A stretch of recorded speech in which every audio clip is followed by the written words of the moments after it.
안녕하세요. 머니네버스립 짐 에디터입니다. 오늘은 좀 트럼프 대통령과 일론 머스크 사이의 파트너십에 대해서 최근 나온 소식들 한두 가지 간략하게 짚어볼까 하는데요. 지난달 이제 취임하자마자 거의 캐피털1 아레나에서 이 행정명령 사인 퍼포먼스를 보여주는가 한편 또 하루가 다르게 계속해서 관세와 관련한 소식들을 터뜨리면서 거의 연일 세계를 막 들었다 놨다 쥐락펴락하고 있는 트럼프 대통령인데요.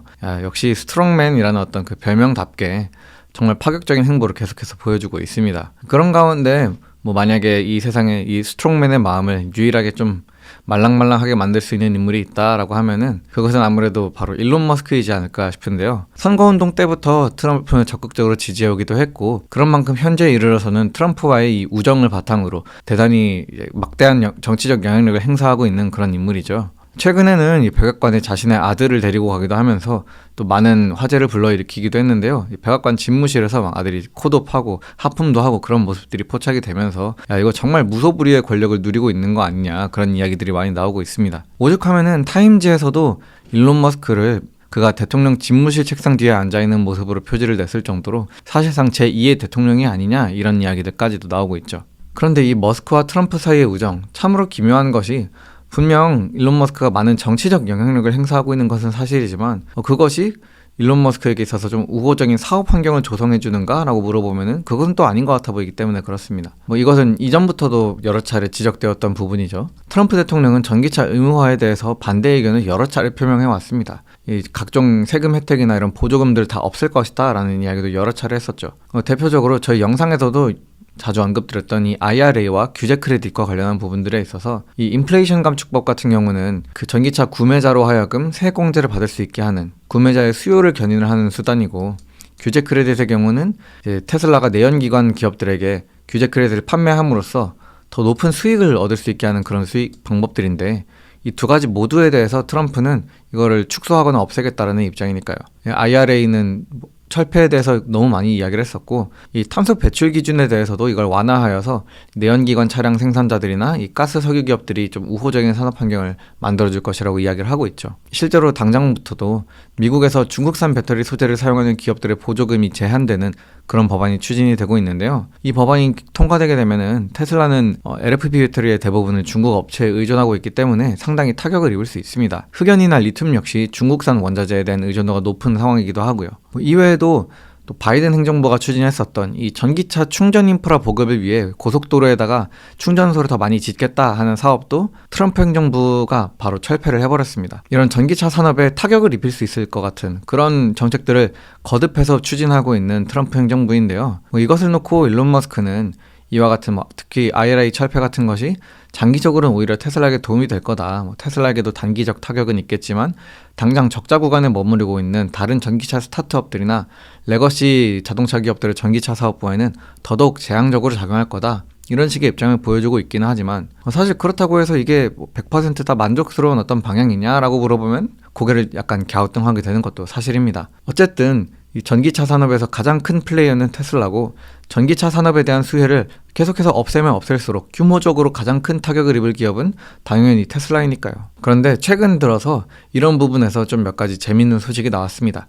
이제는 트럼프와 머스크의 우정이 단순히 트럼프 머스크 사이에서만 끝나는 게 아니라 트럼프로부터 머스크로부터 테슬라로까지도 이어질 수 있는 거 아니야? 라는 어떤 생각을 들게 하는 이슈들이 나온 것인데요. 먼저 이 미 국무부가 테슬라와 정부의 차량을 납품하는 계약을 맺었다는 소식이 있었습니다. 미 국무부가 2025년 조달 예측 보고서 Procurement Forecast 서류를 발표를 했는데요. 거기서 항목 중 하나가 Armored 테슬라 장갑차 정도로 번역할 수 있을 것 같은 그런 항목이 발견이 되었던 것이죠. 이제 그 규모는 한 4억 달러 정도가 되었고요. 다만 한 가지 유념하셔야 될 점은 이 조달 예측 보고서 자체는 2024년 12월 그러니까 바이든 행정부 시절에 작성된 내용이라는 점입니다. 또 한 가지 자료를 보면서 조금 이상하다고 느꼈던 건 앞서 보여드렸던 이 테슬라리티나 일렉트릭 같은 이 소식을 가장 먼저 보도한 매체에서 자료를 살펴보았을 때는 이 해당 항목에 Armored 테슬라라고 테슬라의 이름이 명시가 되어 있었거든요. 그런데 제가 이거 작성을 하면서 다시 한번 들어가서 서류를 확인해 보니까 이게 어느샌가 Armored 테슬라에서 Armored Electric Vehicle로 그냥 항목 이름이 좀 바뀌었더라고요. 그래서 구체적으로 이 테슬라와의 4억 달러 계약을 맺는 건지 이런 부분에 있어서 추후 더 수정되는 내용을 더 지켜봐야 될 것 같기는 합니다. 또 하나 굉장히 특이했던 점은 이 정부 계획서에서 Armored EV, Armored Sedan, Armored BMW 이렇게 항목들이 여러 가지가 있는데 그 항목들에 대해서 이 코드가 분류 코드가 되게 이상하게 되어 있었다는 점이에요. 보시게 되면은 여기에 분명히 세단 장갑차라고 되어 있는데 그 항목은 보시게 되면은 뭐 청량음료 생산 이런 식으로 되어 있는 걸 보실 수가 있죠. 그래서 어쩌면은 그냥 이 서류 자체가 아직 좀 작성이 미비한 것 아니냐 뭐 이런 생각이 들기도 합니다. 추가적으로 더 수정되는 내용이 나올 수도 있을 것 같아요. 그런데 다만 이제 이것이 사실이라고 한다면 테슬라가 정말로 정부에 납품을 하는 게 사실이라고 한다면은 그 규모가 다른 어떤 기업들이나 다른 항목에 비해서 거의 10배 가까이 클 정도라는 것도 분명히 주목할 만한 포인트인 건 맞는 것 같고요. 뭐 4억 달러라고 해도 이것이 테슬라 연간 매출에서 한 0.4% 수준에 얼마 안 되는 규모이긴 하지만 만약에 정말로 테슬라가 장갑차를 정부에 납품하기 시작한다면은 정부의 거래에 물꼬를 텄다는 것 자체만으로도 좀 함의를 가질 수 있는 측면이 아닌가 싶습니다. 아무래도 뭐 구체적으로 어떤 차량을 납품하게 될 건지, 심지어는 차량을 진짜로 납품하긴 하는 건지 이런 것들에 대해서 확정된 내용은 없지만 차량을 납품하게 된다면은 사이버 트럭을 중심으로 이루어질 것이다라는 그런 전망들도 나오고 있습니다. 실제로 테슬라가 자신들의 공식 유튜브를 통해서 차체에다가 총을 발사하면서 사이버 트럭이 얼마나 방탄 효과가 뛰어난지 뭐 이런 것들에 대해 좀 실증하는 영상을 올리기도 했었던 만큼 만약 정말로 정부가 전기차를 가져다가 이제 장갑차로 활용을 하려고 한다면은 테슬라 사이버 트럭만한 차도 없어 보이긴 하죠. 뭐 진짜로 이 계약이 사실이어서 테슬라가 이런 식으로 완전히 막 장갑차 형태로 차량을 개조해서 운영을 하기 시작하고 뭐 미국의 특수부대가 여기에 타고 다니면서 임무를 수행하게 된다면은 그 자체로서도 엄청난 홍보 효과가 있을 것 같다는 생각이 듭니다. 물론 앞서 말씀드렸다시피 그 서류의 내용이 중간에 수정되었던 점이나 이런 것들을 고려하면은 이 사실관계가 어떻게 될지는 한 번 더 좀 짚어봐야 될 것 같습니다. 좀 후속으로 나오는 보도들 같은 것들을 살펴보아도 좋을 것 같아요.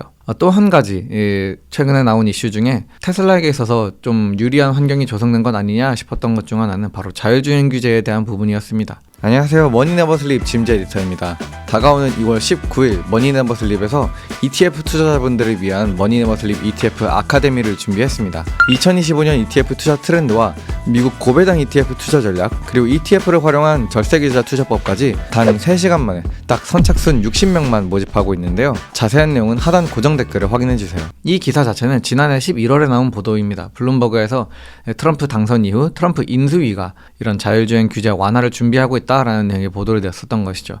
사실 후보자 시절부터도 트럼프는 혁신 기술에 대해서 자기는 혁신 기술을 막 제약하거나 규제하는 것이 아니라 이거를 촉진시키는 방향으로 갈 거다라는 거를 거듭해서 여러 차례 언급한 바 있고요. 이에 따라서 자율주행 부문에 있어서도 트럼프 행정부가 도래하면은 지금보다 좀 더 규제가 완화될 수 있을 것이다 라는 전망들이 여러 차례 나오기도 했었습니다. 이와 관련해서 약간 구체적인 움직임이 또 나오게 된 것이죠. 바로 이 조나단 모리슨이라는 인물이 미국의 도로교통국의 수장으로 임명이 된 것인데요. 조나단 모리슨이 어떤 사람이냐? 이 사람은 먼저 트럼프 1기 때부터도 이 NHTSA, 이 도로교통국의 수석 법률고문을 맡았던 인물입니다. 트럼프 2기가 들어서면서 이번에는 NHTSA의 수장으로 복귀를 하게 된 것이죠. 또 하나 이 사람의 이력 중에 되게 재밌는 것은 이 트럼프 1기를 마치고 애플에서 근무한 이력이 있는데요. 이때 당시에 그가 애플카 프로젝트를 담당하는 그런 법무팀에서 근무했던 것 아니냐라는 그런 견해들도 있습니다. 이 부분은 100% 확인된 내용은 아니고요. 여러 정황들을 따져봤을 때 가장 유력하게 그 애플카를 맡았을 것이다 라는 정도의 추정이 있는 것인데, 만약에 이것이 사실이라고 한다면 일단 굉장히 재밌는 이력이 되겠죠. 근데 뭐 꼭 이 애플카에서의 이력이 사실이 아니더라도 그는 AAS 회장직을 역임하기도 했었고, 또 이 CNCDA 캘리포니아 신차 딜러 협회에서도 법률 및 규제 담당을 하면서 자율주행 분야에 있어서는 정말 뭐 굉장히 경력이 많은 전문가라고 할 수 있겠습니다. 이 캘리포니아주 자체가 자율주행이 현재 가장 활발한 주이기도 하잖아요. 그곳에서 이제 딜러 협회에서 법률 및 규제를 담당하면서 산업에 유리한 법률 및 정책을 추진하고 산업에 불리한 법률 및 규제를 막는 역할을 수행해 왔다라고 자신의 링크드인에 적어놓기도 했던 만큼 이 자율주행과 법률과 규제 이런 영역에 있어서는 그 누구보다도 전문가 중 한 명이다라고 말할 수 있겠습니다. 조나단 모리슨이 트럼프 1기 때 NHTSA에서 있으면서 작성했던 문서를 한 가지 가져와 봤는데요. 그는 차량의 안전 규제를 마련함에 있어서 데이터 중심의 Data Driven Transparent, 굉장히 투명한 그런 절차가 중요하다라는 거를 강조를 했었습니다. 이외에도 자율주행 기술 자체에 있어서도 이 규제를 현대화해서 이것이 좀 더 퍼포먼스 중심으로 갈 수 있게끔 우리가 해야 한다라는 입장을 밝히기도 했었는데요. 전체적으로 테슬라 입장에서는 두 손을 들고 반길 만한 내용입니다. 왜냐하면 현 시점에서 테슬라만큼 이 자율주행의 안전성에 대해서 또 자율주행 기술에 대해서 많은 데이터를 축적한 기업이 없으니까요.